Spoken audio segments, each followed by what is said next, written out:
End gold buyers, మీ కష్టాల్లో నమ్మకమైన మీ ఆత్మీయ నేస్తం. నమస్కారం, వెల్కమ్ టు ఐ డ్రీమ్. నేను మీ ఝాన్సీ. షుగర్ అనేది మన దేశాన్ని కాదు, మొత్తం అందరినీ, యూత్ని, పెద్దవాళ్ళని, చిన్నవాళ్ళని, ఆడవాళ్ళని, ముసలి వాళ్ళని కూడా ఎఫెక్ట్ చేస్తుంది. ఇప్పుడు చిన్న పెద్ద అనే తేడాలకు కూడా అందరికీ వస్తుంది. కాకపోతే షుగర్ వచ్చింది అన్నప్పుడు ఏం తినకూడదు అని చాలామంది చెప్తుంటారు. పాపం షుగర్స్ తినకూడదని, వైట్ రైస్ తినకూడదని, ఫ్రూట్స్లో కొన్ని తినకూడదని చెప్తుంటారు. వాళ్ళ వాదన ఏంటి, అసలు మరి మేము ఇంకేం తినాలి? చిన్నప్పటి నుంచి మాకు అన్నం తినడం అలవాటు, కడుపు నిండా చక్కగా అన్నం తినేసి ఏదో ఒక కర్రీ వేసుకొని తింటే ఆ పూటకి అయిపోతుంది. కానీ ఇప్పుడు అన్నమే తినొద్దు అంటున్నారు. ఎలాంటి ఆహారం తీసుకుంటే మంచిది అనే వాదన వాళ్ళలో ఉంది. కాబట్టి అసలు షుగర్ ఉన్న వాళ్ళు ఎలాంటి ఆహార పదార్థాలు తింటే మంచిది? ఈ నరాల పటుత్వానికి కానివ్వండి, ఒక్కసారి కళ్ళు తిరిగి పడిపోతుంది అంటారు, ఒకసారి షుగర్ ఎక్కువైపోతుంది, డౌన్ అవుతుంది అంటారు. ఈ ఈ సమస్యలన్నిటికీ కూడా ఎలాంటి ఆహార పదార్థాలు తీసుకుంటే మంచిదో ఈరోజు తెలుసుకుందాం. ప్రస్తుతం మనం నేషనల్ హీరల్ ఇంకా హెర్బలిస్ట్ ఆంజనేయ రాజు గారి దగ్గర ఉన్నాము. నమస్కారం అండి. నమస్కారం అమ్మా. సార్, ఈ రోజు గన్ షార్ట్ గా షుగర్ పేషెంట్స్ ఉన్న వాళ్ళు అసలు ఏం తినొచ్చు? అంటే వాళ్ళకి పాపం నడవడానికి కాళ్ళ నొప్పులు అంటూ ఉంటారు. అండ్ సార్, కొన్ని కేసెస్ లో తింటూనే ఉంటారు వాళ్ళు, ఆకలి ఎక్కువగా వేస్తుందని చెప్పి గంటకి తింటూ ఉంటారు. మరి దానివల్ల ఎలాంటి సైడ్ ఎఫెక్ట్స్ వస్తాయి? అసలు వాళ్ళు ఇదిగో ఈ ఆహారమే తినాలి, తింటే మీకు ఎలాంటి నష్టం జరగదు అనేవి ఈరోజు తెలియజేయండి. అలాగేనమ్మా, తప్పనిసరిగా. చాలా మంచి ప్రశ్న అమ్మా, అందరికీ ఉపయోగపడుతుంది. అలాగే మీరు తింటానే ఉన్నారన్నారు కదా. ఇప్పుడు ఎలా ఉంటుందంటేనమ్మా, కొంతమంది వయసులేమో 2 సార్లు తింటే చాలా మంచిది అంటున్నారు. కొంతమంది ఏమో షుగర్ ఉన్న వాళ్ళు కడుపు నిండా తినకూడదు, అస్తమానం తింటా ఉండాలి తినాలని చెప్తూ. అది వాళ్ళ బ్రెయిన్ లోకి వెళ్ళిపోయింది అనుకోండి. నేను ఆహారం తక్కువ తీసుకుంటే నాకు షుగర్ పెరిగిపోతుందేమో, ఇంకోటో భయపడి వాళ్ళు తినేవాళ్ళు ఉంటారు. అది అలవాటు కింద మారిపోయి తినకపోతే వాళ్ళకి ఏదో అయిపోతుందని భయపడి తినేవాళ్ళు ఉంటారు. అలవాటు అయిపోయి తినేవాళ్ళు ఉంటారు. ఇన్ని రకాలుగా ఉంటారమ్మా. దానివల్ల ఏమవుతుందంటే, మీకు నేను అనుకోవటం అంటే నష్టం తప్ప లాభం ఏం జరగదమ్మా. నష్టమే జరుగుతుంది. ఒబిసిటీ వచ్చేస్తుంది, బాడీ పెరిగిపోతుంది, వెయిట్ పెరిగిపోతారు, అనేక రకాల సైడ్ ఎఫెక్ట్లు వస్తాయి. ఈ షుగర్ అనే దాంట్లో ఏంటంటేనమ్మా, ఈ కార్బోహైడ్రేట్స్ ఎక్కువ తింటే, అంటే గ్లూకోజ్ కింద కన్వర్ట్ అయ్యి ఆహార పదార్థాలు ఎక్కువ తీసుకోవడం వల్ల షుగర్ పెరిగిపోతుంది. తొందరగా అరిగిపోయి ఆహార పదార్థాలు తినటం వల్ల. అందుకు గ్లూకోజ్ తక్కువ ఉన్నాయి, ఫైబర్ ఎక్కువ ఉన్నాయి, ఇటువంటి తినమని చెప్తారు. చేదుగా ఉన్న పదార్థాలు కూడా ఎక్కువ తినమని చెప్తారు. ఇక్కడ షుగర్కి ఇండైజేషన్కి ఒక లింక్ ఉంటుందమ్మా నా లెక్క ప్రకారం. ఈ ఇండైజేషన్ వల్ల మనం తిన్న ఆహారం టాక్సిన్స్గా మారిపోవటం వల్ల, తొందరగా అరక్కపోవటం వల్ల అనేక రకాల సైడ్ ఎఫెక్ట్లు, లేకపోతే ఈ లివర్ ఇబ్బంది పడటం, స్ప్లీన్ ఇబ్బంది పడటం, లేకపోతే రక్తం చిక్కబడిపోవటం, ఇలాంటివి జరిగినప్పుడు కూడా కొన్ని ఆర్గాన్స్ తను చేసి పని తను ఈజీగా చేయలేవమ్మ. చేయకపోవడం వల్ల కూడా అనేక రకాల ప్రాబ్లమ్స్ వస్తాయి. అందులో ప్యాంక్రియాస్ సరిగ్గా పనిచేయకపోతే షుగర్ వస్తుంది మనకి. లివర్ సరిగ్గా పనిచేయక దాంట్లో ఉన్న కల్మషం ప్యాంక్రియాస్కి వెళ్ళడం వల్ల కూడా వస్తుంది. రెండు దగ్గరలో ఉంటాయి కాబట్టి. అలాగే ఈ టాక్సిన్స్ అనేవి బాడీ అంతా తిరుగుతాయి కాబట్టి అన్నిటి మీద ఎఫెక్ట్ చూపించవచ్చమ్మా, అనేక గ్లాండ్స్ మీద. దానివల్ల కూడా షుగర్ వస్తుందండి. ఈ షుగర్ వచ్చాక తినయి ఏంటి, తినకూడదు ఏంటంటే, ఇప్పుడు ఎలాగా గ్లూకోజ్ పదార్థం తింటే పెరిగిపోతుంది. కొంతమందికి నేను స్వీట్ తింటాను రోజు, నాకు పెరగదని కూడా అంటారు. అందుకని ఇక్కడ ప్రతిదీ కూడా బాడీ నేచర్ని బట్టి మనం దీన్ని తీసుకోవాలమ్మా. ఆహార పదార్థాలు కానీ ఇంకోటి కానీ. ఇక్కడ సజెస్టబుల్ ఏంటంటే, ఫైబర్ ఎక్కువ ఉన్నాయి తినమంటారు, అది కరెక్టేనమ్మా. ఫైబర్ ఎక్కువ ఉన్నాయి తినటం వల్ల ఏమవుతుందంటే, మీకు ఎర్లీ మార్నింగ్ మీకు ఈ షుగర్ ఉన్న వాళ్ళలో ఎక్కువ కేసులు మేము అబ్జర్వ్ చేసింది ఏంటంటే 40 to 50% కాన్స్టిపేషన్ ఉన్న వాళ్ళకి వస్తుందమ్మా. మలబద్ధకం వల్ల కూడా ఈ షుగర్ అనేది ఫ్రీగా మోషన్ కి వెళ్ళని వాళ్ళందరిలో వచ్చే అవకాశం ఉంటుంది, ఎక్కువగా ఉంటుంది, షుగర్ రావడానికి అవకాశం ఉంటుంది. అందుచేత ఈ ఫైబర్ తినడం వల్ల ఫ్రీగా మోషన్ అయిపోయి ఈ ఇంటెస్టైన్స్ అనేది క్లీన్ అవడం వల్ల కూడా మీకు షుగర్ అనేది కంట్రోల్ రావడానికి అవకాశం ఉంటుంది. అందుకు ఆయుర్వేదంలో మీకు తేలిగ్గా అరిగే ఆహార పదార్థాలు షుగర్ వాళ్ళకి తినాలి అనేది కొన్ని ఫార్ములాస్ ఉంటాయమ్మా. అందులో ఒకటి మీకు చెప్తాను, రెండు చెప్తానండి. మనకి ఏదైతే శనగలు ఉంటాయి కదమ్మా, ఈ శనగల్ని కనుక మనం నానబెట్టుకుని జాగ్రత్తగా ఉడకబెట్టుకుని, తెల్ల శనగలు సార్, తెల్ల శనగలు కాదమ్మా, కాబులీ శనగ కాదు, మన న్యాచురల్ గా వచ్చి చిన్న శనగలు ఉంటాయి కదా, చిన్న శనగల్లో బ్రౌన్ కలర్ ఉంటాయి కదా, బ్లాక్ కాకుండా అయ్యమ్మ. చిరు శనగలు ఏర్పాటు శనగలు, కాబులీ శన, 3 రకాల. కాబులీ శన కూడా తినొచ్చు, ఇండియన్ ఫుడ్, అదే మన నేటివ్ ఫుడ్స్ అయితే, హైబ్రిడ్స్ కాకుండా. అవి మీరు నానబెట్టుకుని ఉదయం దాన్ని చక్కగా ఉడకబెట్టుకునమ్మా ఫ్రై చేసుకుని కాస్త నెయ్యి ఉమ్, ఉప్పు కారం ఇలా వేసుకుని కనుక ఉమ్, బ్రేక్ఫాస్ట్గా వారానికి ఒక 2-3 సార్లు తింటా ఉంటే ఉమ్. మీకు తొందరగా ఆకలి అవ్వదు. ఓకే. శనగలు టైం అరగటానికి పడుతుంది చాలా కాబట్టి. టైం పడుతుంది. ఉమ్, ఆ టైం పట్టడం వల్ల ఏమో స్లోగా అరుగుతాయి. ఉమ్, స్లోగా అరుగుతాయి. అందులో మీకు ఈ ఈ ఏదైతే మీరు కార్బోహైడ్రేట్ అంటున్నామో మనం అది తక్కువ ఉంది అందులో. ఉమ్, తక్కువ ఉండటం వల్ల ఏమవుతుందంటే షుగర్ సడన్గా పెరగడం అనేది జరగదు. ఉమ్, ఆ స్లోగా బలంగా ప్రోటీన్ ఫుడ్ తినటం వల్ల కూడా మనకి ఇక్కడ కొంచెం షుగర్ అనేది కంట్రోల్ అవుతుంది. కంట్రోల్ అవుతుంది. ఓకే. షుగర్ అయి ఉన్న వాళ్ళకి ఆకలి ఎక్కువ అస్తమానం తినమని చెప్తారు కదా, ఉమ్. అందరికీ ఆ లక్షణాలు ఉండవు, నల్ల కొందరికి శనగలు ఉంటాయి. తీసుకుంటే ఎక్కువ మంచిది.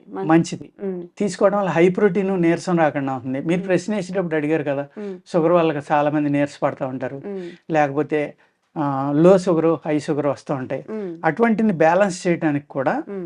ఈ శనగలు అనేది అద్భుతంగా పనిచేస్తాయి. పనిచేస్తుంటాయి. అదేవిధంగా బార్లీ గింజలు మనం జవ్ అంటాం దాన్ని, ఉమ్, ఎవలు అంటాం, జవ అని కూడా అంటారు నార్త్ ఇండియాలో. ఉమ్, మన రైస్ బదులు అది వాడతారమ్మా, చాలా మంది ఎప్పటికీ వాడుతున్నారు. ఉమ్, అక్కడ షుగర్ అనేది తక్కువ ఉంది, మీరు చూసుకోండి కావాలంటే. ఉమ్, ఎందుకు అంటే వరి బియ్యంలో ఉన్నంత ఎక్కువ గ్లూకోజ్ అంటే కార్బోహైడ్రేట్ శాతం ఎవరిలో తక్కువ ఉంది. ఉమ్, జిగురు పదార్థం ఎక్కువ ఉందమ్మా అందులో. ఉమ్, ఆ జిగురు పదార్థం ఉండి అరుగుదల స్లోగా అరుగుతుంది, కానీ వరి మీద బలం ఎక్కువ. అది ఉమ్, స్లోగా అరుగుతుంది, మీకు బలాన్ని ఇస్తుంది. ఉమ్, ఈ 2 కారణాల వల్ల ఏమవుతుందంటే ఉమ్, ఈ శనగలు బార్లీ ఉమ్, 2 కలిపి కూడా వేపించిన పచ్చి శనగలు ఉమ్, బార్లీ కలిపి కూడా మనం బార్లీ సగం తీసుకున్నామా, శనగలు సగం తీసుకుని ఒక హాఫ్ భాగం తీసుకుని ఒక భాగం బార్లీ తీసుకుని కూడా ఉమ్. మీరు పౌడర్ చేసుకుని ఆ పౌడర్ దోశగానో రొట్టిగానో కాల్చుకుని తినడం వల్ల కూడా మీకు షుగర్ అనేది చాలా కంట్రోల్ అవుతుంది. పొట్టుతో సహా తీసుకోవాలా శనగలు? తీసుకోవాలి, ఉమ్, పొట్టుతో సహా తీసుకోవాలమ్మా. ఉమ్, అలాగే ఈ 2 కూడా హై ప్రోటీన్ ఉమ్, స్లోగా అరిగే పదార్థాలు కాబట్టి అజీర్తి లేకుండా దాంట్లో కొద్దిగా వాము చూర్ణం, ఉమ్, కొంచెం సాల్ట్ ఉమ్, ఇలాంటివి ఏమన్నా కలుపుకున్నమ్మా, ఉమ్, ఆ వేడిని తగ్గించి లేక జీలకర్ర కానీ ఉమ్, సోంపు కానీ ఉమ్, టేస్ట్కి మీరు ఇలాంటివి కలుపుకుని రొట్టిగా కానీ లేకపోతే ఒక దోశగా కానీ ఉమ్, ఒక ఇడ్లీ పిండిలో కొంత భాగం మీద కలుపుకోవడం కానీ ఉమ్. ఇలాంటివి కలుపుకొని తినడం వల్ల కూడా షుగర్ చక్కగా కంట్రోల్ అవుతుందమ్మా. ఓకే. చాలా బాగా పనిచేస్తుంది షుగర్ ఉన్న వాళ్ళకి. నేను ఇప్పుడు చెప్పిన ఆహారం దాన్ని నేతితోటే కాల్చుకుని ఉమ్, ఆకుకూరలు ఓన్లీ ఆకుకూరలతో తిని ఉమ్, బాగా ఒక హాఫ్ లీటర్ మజ్జిగ తాగితే కనుకమ్మ ఉమ్, అసలు షుగర్ తగ్గిపోయిన వాళ్ళు కూడా ఉన్నారు, నేను చెప్పిన ఆహారం తిని ఉమ్, పూర్తిగా తగ్గిన వాళ్ళు కూడా ఉంటారమ్మ. ఉమ్. అంత చక్కగా ఈ ఆహార పదార్థాలన్నీ పనిచేస్తాయమ్మా. ఓకే. అదేవిధంగా ఫ్రూట్స్ అడుగుతూ ఉంటారు చాలామంది, ఉమ్, షుగర్ ఉంది కదా అని. అలాగా కొంతమంది డాక్టర్లు మ్యాంగో తినొచ్చు అంటారు, తినకూడదు అంటారు. కొంతమంది అనేక రకాలు ఇప్పుడు పబ్లిసిటీ వచ్చింది కాబట్టి అవును. ఇబ్బందులు అవుతున్నాయమ్మా, వాళ్ళకి కన్ఫ్యూజ్ అయిపోతున్నారు. ఉమ్, అందుకేంటంటే నేను చెప్పే సజెషన్ అయితే ఈ బెర్రీ జాతిలో ఏమైనా తినొచ్చు. ఉమ్, అంజీర్ ఒకటి చాలా బాగా పనిచేస్తాం, ఫిగ్స్ అంటాం మనం, చక్రాల కింద అమ్ముతూ అవును. ఉంటారు మనకి. ఉమ్, అలాగే అవకాడో అవకాడో. లేకపోతే డ్రాగన్ ఫ్రూట్, ఉమ్. పైనాపిల్లో కూడా మెగ్నీషియం ఎక్కువ ఉంటుంది, ఫైబర్ ఎక్కువ ఉంటుంది, మినరల్స్ ఎక్కువ ఉంటాయమ్మా. తినొచ్చా సార్ షుగర్ తినొచ్చు, వాళ్ళు? తినొచ్చు. ఉమ్, అందులో సిట్రిక్ యాసిడ్ విటమిన్ సి కూడా చాలా ఎక్కువ ఉంది కాబట్టి ఉమ్, చాలా చక్కగా పనిచేస్తుంది అనమాట. ఓకే. ఇలాగ మనం సెలెక్ట్ చేసుకున్నమ్మా, షుగర్ పర్సంటేజ్ తక్కువ ఉన్నాయి ఉమ్, జాగ్రత్తగా తీసుకుంటే కనుక పళ్ళు కూడా తీసుకొచ్చమ్మా. ఓకే. అదేవిధంగా పిండి పదార్థం ఉన్నాయి ఏంటంటే ఉమ్, యాపిల్ ఉంది, బాగా పిండి పదార్థం ఉంది. ఉమ్, ఆ యాపిల్ తిన్నా కూడా మీకు పిండి పదార్థం ఎక్కువ ఉన్న దాంట్లో వెంటనే అది కార్బోహైడ్రేట్ షుగర్ కింద మారిపోయి గ్లూకోజ్ పెరగడానికి అవకాశం ఉంది. ఉమ్, అలాగా ఆ పిండి పదార్థం తక్కువ ఉన్న ఫ్రూట్స్ కనుక మీరు తీసుకుంటే ఉమ్, చాలా రకాల ఫ్రూట్స్ కూడా తిన్నా షుగర్ పెరిగిపోదమ్మా. ఓకే. ఈ విధమైన ఆహారం అలవాట్లు మార్చుకుంటే కనుక ఉమ్, షుగర్ నుంచి బయటపడటానికి కూడా అవకాశం ఉంది. ఓకే. అలాగే పచ్చి జాక్ ఫ్రూట్ అమ్మ, ఉమ్, ఇప్పుడు కేరళలో ఎవరో అది పౌడర్ చేసి అమ్ముతున్నాడు ఆయనకి పేటెంట్ కూడా వచ్చింది. ఉమ్. షుగర్ బాగా కంట్రోల్ అవుతుంది. ఓ. పచ్చి జాక్ ఫ్రూట్ పైన ముళ్ళు లాంటివి చెక్కేసి దాన్ని చక్రాలు కోసి అండి డ్రైయర్ ద్వారా చేసి ఆయన పౌడర్ చేసి అమ్ముతున్నాడు. ఉమ్, మీ టీవీ ద్వారా ఎంతోమంది తెప్పించుకొని తిన్నా కూడా షుగర్ కంట్రోల్ అవ్వడానికి అవకాశం ఉంది. ఓకే. డైరెక్ట్గా తినలేకపోతే దాన్నే చపాతీ పిండిలో కలుపుకోండి, లేకపోతే కాస్త ఇడ్లీ పిండి, కాస్త దోశ పిండిలోనో, ఉమ్. కాస్త ఉప్మాలోనో ఇలాంటి వాటిల్లో కొంచెం ఏదో ఒకటి ఏదో ఒక కలుపుకుంటే, రూపంలో అది మళ్ళీ తింటూ ఉంటే. కలుపుకుంటే మళ్ళీ జిగురు వచ్చేస్తుంది కాబట్టి కష్టం అమ్మ. మిగిలినట్లు మీరు కలుపుకుని అది ఏదో రూపంలో తింటాం, ఉమ్, పాలలో కలుపుకుని డైరెక్ట్గా హాట్ వాటర్లో కలుపుకుని కోల్డ్ వాటర్లో ఉమ్, ఏదో రకంగా ఉదయం సాయంత్రం వాళ్ళు నిర్ణయించిన డోస్ తింటే షుగర్ బాగా కంట్రోల్ అవుతున్నాం. ఓకే. ఇలాగ ఆహారం అలవాట్లు మార్చుకుని ఉమ్, అనేక రకాల ఆహారాలు ఉన్నాయమ్మా షుగర్ వచ్చిన వాళ్ళు తినడానికి. ఉమ్, లేవని బాధపడవలసిన అవసరం లేదు. ఉమ్. ఆల్టర్నేట్స్ ఏమున్నాయో చూసుకొని అది తింటే మంచిది. అదేవిధంగా కొంచెం డైరెక్ట్ వైట్ షుగర్ కాకుండా బ్రౌన్ షుగరు, ఉమ్, లేకపోతే బెల్లం, ఉమ్, లేకపోతే తేనె, ఉమ్, ఖర్జూరం ఇలాంటి స్వీట్స్ కూడా కొంత కలుపుకోవడం వల్ల డైరెక్ట్ షుగర్ కాదు కాబట్టి అందులో గ్లూకోజ్ ఉన్న ఉమ్, మినరల్స్, విటమిన్స్, ప్రోటీన్స్ కూడా ఉంటాయి కాబట్టి ఉమ్. మరీ అందరికీ ఎక్కువ మోతాదులో కాకుండా కాకుండా కొంచెం సరిపడి లిమిటెడ్ గా తింటా ఉంటే మనం తినలేము అనుకున్నప్పుడు కొంచెం. ఎప్పుడైనా ఉమ్, బాడీ యొక్క నేచర్ని అర్థం చేసుకుని తీసుకోవాలమ్మా. ఉమ్, నేను చెప్పేది ఊరికే శాస్త్రం చెప్పినట్టుగా ఉంది కానీ ఉమ్, తినేది మీరు, ఎంజాయ్ చేసేది మీరు, ఆ ప్రాబ్లమ్ని ఫేస్ చేసేది కూడా మీరే కాబట్టి ఉమ్, ఒక ట్రయల్గా తిని ఓకే నాకు ఇది తిన్నా బాగానే ఉంది అనుకుని అలవాటు చేసుకున్నారనుకోండి ఉమ్. ఏ ఇబ్బంది రాదు. రాదు. అది ఓకే. ఆ విధంగా ఎవరికాళ్ళు ఆలోచించుకోవాలి. ఉమ్, ఏదో నేను చెప్పానని తినేయడం, ఉమ్, ఇంకొకళ్ళు చెప్పారని తినేయడం కాకుండా ఉమ్, నా బాడీ నేచర్ ఏంటి. ఒక్కొక్కళ్ళు ఉంటారు ఎంత స్వీట్ తిన్నా వాళ్ళకి ఏం చేయదు, ఒక్కొక్కళ్ళు ఉంటారు ఎంత స్వీట్ తిన్నా షుగర్ పెరిగిపోతుంది. ఉమ్, అయ్యో నాకు షుగర్ ఎంత తిన్నా పెరిగిపోతుంది కాబట్టి తింటాం మానేయాలి. ఉమ్, ఇంకొకటి ఏదో సెలెక్ట్ చేసుకోవాలి ట్రైల్ వేసి. ఉమ్. అలాగే ఎంత తిన్నా నాకు షుగర్ రావట్లేదు అస్తమానం అదే పనిగా తినేస్తే మళ్ళీ ఆయనకి ప్రమాదమే. ఓకే. ఈ విధంగా మన బాడీ నేచర్ని బట్టి మనం ఏదైనా అలవాటు చేసుకోవాలి. ఉమ్. సార్, డ్రై ఫ్రూట్స్ విషయానికి వస్తే ఆ, నువ్వులుండలు కానీ పల్లి పట్టి కానీ అవును ఏమైనా జీడిపప్పుతో కానీ అవును బాదం ఇవన్నీ ఉన్నాయి కదా, అవి అవును ఏమైనా చేసుకొని తినచ్చా? తినొచ్చు కానీ ఉమ్. అన్నీ కూడా బెల్లంతో అయినా తినాలి, నెయ్యితోటి వేపించుకుని అయినా తినాలి. ఆ కాంబినేషన్స్ తో తీసుకోవాలా? తినాలి. ఉమ్, తినకపోతే ఏమవుతుందంటే ఈ డ్రై ఫ్రూట్స్ అన్నీ ఎంత ప్రోటీన్, విటమిన్ ఉంటుందో అంత పైత్యం కూడా ఉంటుందమ్మా అందులో, ఉమ్, పిత్తం ఉంటుంది. ఉమ్, దానివల్ల ఈ పైత్యం పెరిగిపోవడం వల్ల స్కిన్ ప్రాబ్లమ్స్ వస్తాయి, ఉమ్, ఇండైజేషన్స్ వస్తాయి. ఉమ్, ఇది అరక్కపోతే కనుక చాలా ప్రమాదం అమ్మా. చాలా ఫాస్ట్గా టాక్సిన్స్ కింద మారిపోతుంది పొట్టలో. ఉమ్, అల్సర్స్ రావచ్చు, గ్యాస్ట్రిక్ ప్రాబ్లమ్స్ రావచ్చు, చర్మవ్యాధులు రావచ్చు, ఉమ్, లేకపోతే తలపోటు రావచ్చు, వికారం రావచ్చు, మొహం తిరగచ్చు. ఉమ్. ఇన్ని రకాల సైడ్ ఎఫెక్ట్లు వస్తాయమ్మా. అవును. అందుకు అదే నెయ్యి కానీ బెల్లం కానీ కలిపి తిన్నారనుకోండి ఒక అమృతం కింద మారుతుంది అది. ఉమ్, అది కూడా రుచిగా ఉందని విపరీతంగా తినేయకూడదమ్మా. లిమిటెడ్ మీ గా. బాడీ వెయిట్ని బట్టి మీరు ఉమ్, ఎంత తింటే రోజు పనిచేస్తుంది. ఉమ్. బాగుందని అదే పని కింద తింటే మళ్ళీ ఏమవుతుందమ్మా, షుగర్స్ పెరుగుతాయి, షుగర్స్ బెల్లమైనా ఎక్కువ తినేస్తే పెరుగుతాయి కదా. పెరగకపోయినా ఇండైజేషన్ రావడం వల్ల రేపొద్దున అనేక ప్రాబ్లమ్స్ వస్తాయి. ఓకే. ఓకే. అది హ్మ్. సరే, ఇంకొక చిన్న సందేహం ఏంటంటే ఉమ్, కొబ్బరి నీళ్ళు. ఉమ్, కొబ్బరి నీళ్ళు గాని, ఇంకా కొబ్బరి గాని లేత కొబ్బరి తినొద్దు అని చెప్తూ ఉమ్, ఉంటారు. ఉమ్. అందులో ఎంత వాస్తవం? తీసుకొచ్చాము కొబ్బరి నీళ్ళు తాగొచ్చు. హ్మ్. అలాగే లేత కొబ్బరి మీద కొంచెం తయారైన కొబ్బరి ముప్పేటగా ఉన్నదంటాం, హ్మ్. తయారైన కొబ్బరి అంటాం, అలా ఎత్తి తినొచ్చమ్మా. హ్మ్. దాంట్లో ఆయిల్ కంటెంట్ పెరుగుతుంది కాబట్టి హ్మ్. పొట్టకు లూబ్రికేషన్ పెరుగుతుంది కాబట్టి మీ టాక్సిన్స్ అనేవి పొట్టలోకి అబ్జర్వ్ చేసుకోకుండా, మీ శరీరం అబ్జర్వ్ చేసుకోకుండా హ్మ్. బయటికి పంపడానికి ఉపయోగపడుతుంది.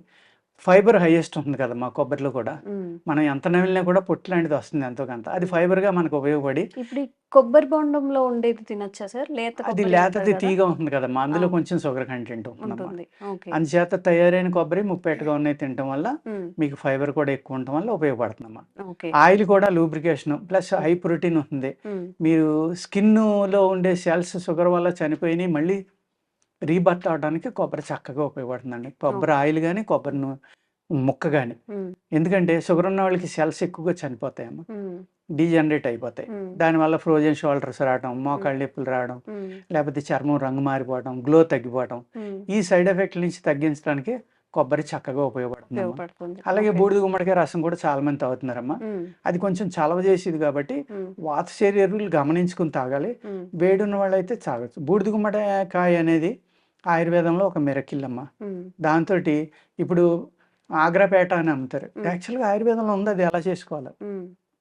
అదేవిధంగా బూడిద గుమ్మడికాయ రసంతో కొన్ని మందులు చేస్తామమ్మా మేము. హ్మ్. బూడిద గుమ్మడికాయ పేస్ట్ తోటి కూడా ఒక అద్భుతమైన హల్వాలు చేస్తామమ్మా. హ్మ్. అది మ్యాన్ పవర్కి కానీ, హ్మ్. ధాతు వృద్ధికి కానీ, హ్మ్. బలానికి కానీ, హ్మ్. సన్నటి వాళ్ళు బలవడానికి కానీ చాలా చక్కని మెడిసిన్స్ బూడిద గుమ్మడికాయతోటి చేస్తాం. ఓకే. అంచేత షుగర్ ఉన్నవాళ్ళు బూడిద గుమ్మడికాయ చక్కగా తీసుకోవచ్చు, ఓకే. ఇబ్బంది ఏం లేదు. హ్మ్.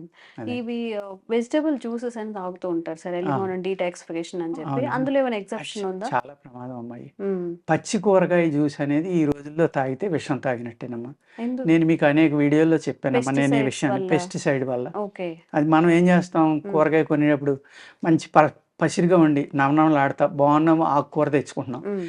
చాలా బాగుంది ఆకుకూర, చూడడానికి అందంగా ఉందంటే బాగా మందులేసినట్లు లెక్కమ్మా. ఓకే.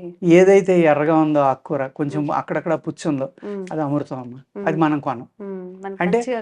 ఆయన ఎక్కువ ఎరువులు వేయలేదు, పురుగు మందులు కొట్టలేదు కాబట్టి పురుగులు హ్మ్. వచ్చి తిన్నాయి. హ్మ్. ఎరువులు వేయలేదు కాబట్టి ఎర్రగా ఉంది. హ్మ్. అది కనుక మీరు తింటే అమృతంలో పనిచేస్తుంది. ఓకే. అలాగా ఏదైనా సరేనమ్మా, హ్మ్. పచ్చిది వద్దు, హ్మ్. ఉడకబెట్టుకుని దాన్ని అదేవిధంగా తెచ్చిన వెంటనే దాంట్లోకి అంతా కాసిన నీళ్ళలో సాల్ట్, వెనిగర్, నిమ్మరసం, పసుపు ఇలాంటివి వేసామా శుభ్రంగా కడిగేసి ఒక పావుగంట నుంచి కడిగేసి అప్పుడు తింటే కనుక చాలా వరకు న్యూట్రల్ అయిపోతాయమ్మా. ఓకే. ఈ ఓకే. ఫెర్టిలైజర్ అనేది ఫెర్టిసైడ్ అనేది న్యూట్రల్ అవడం వల్ల అలాంటివి పర్వాలేదు. అయినా పచ్చిది తింటాం ప్రమాదేనమ్మా. మీరు విషం తింటున్నట్లు లెక్క అని నేను చెప్తా. పెస్టిసైడ్స్ ఉంది కాబట్టి. ఉంది కాబట్టి లేని తీసుకోవచ్చు. లేని తీస్తే పచ్చికూరలో తినొచ్చమ్మా, అది తినొచ్చు, ఏమి ఇబ్బంది లేదు. ఓకే. కానీ అలాగే ఇప్పుడు దుంపలు ఉన్నాయమ్మా.